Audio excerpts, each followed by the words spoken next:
Welcome back, and joining us on the show now is Peter McGuire of Exim Australia. Peter, hi, welcome. I want to start with the crude oil prices, where we have a couple of things happening here. One is, of course, the Iraq statements talking about production output cuts and whether or not they continue to align with the OPEC for that matter. And the other really is about the overall demand because we've seen gasoline and distillate stocks rise in US. The Chinese numbers are still on the uneven side. So demand and within OPEC, how are you looking at both of these?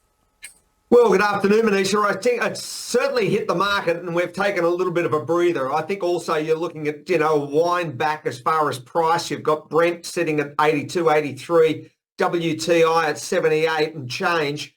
There's probably a little bit more softness to the downside. I'm understanding the situation, as you mentioned, as far as Iraq and what the situation will be there. They're saying they're going to have to wait and see where they move as far as OPEC. And what the absolute consumption is seems to be a little bit weaker, but I wouldn't be surprised for that to ramp up a little bit over summer.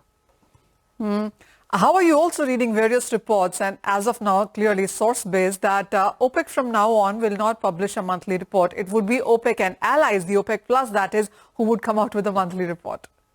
Exactly, and that's going to be a little bit more confusing to the market. And we always were sitting on that number to say, well, what was the actual consideration to supply, where was production, what's going on, across that whole template. But now it's a broader report. And I think it's probably just the change in the times. I've just gone on to OPEC. I don't see any meetings coming up as far as, that you can actually go to Vienna any short term. So I've just got to sit here and wait and see how it all rolls over the next couple of weeks. Peter, what's your own sense on what kind of supplies are we looking at for 2024 now, and what is the demand estimates now? Because until now, it's been the best that we've seen in the first 4 months of this year have been around 101, 102 million barrels per day. There are reports that it could reach up to 103 plus kind of levels also. But what's your sense?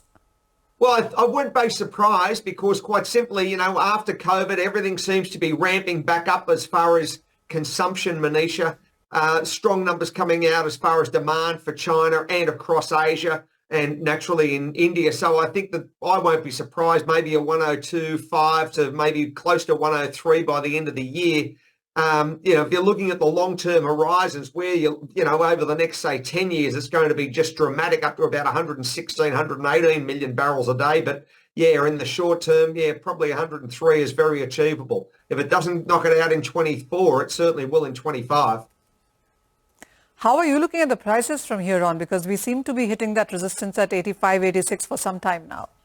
Yeah. I think there was a war premium built into it. That was a consideration, Manisha, that's probably been stripped out.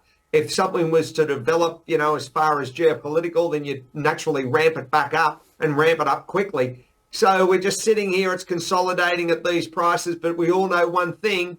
When you study these markets, they don't stay in a tight range for long. Something will happen and something will push it higher. And I wouldn't be surprised in the short to medium term over summer to see higher prices than what they are at the moment. All right. So you're not betting at prices reaching below 80 for Brent. You believe that 90 perhaps could come in yet again?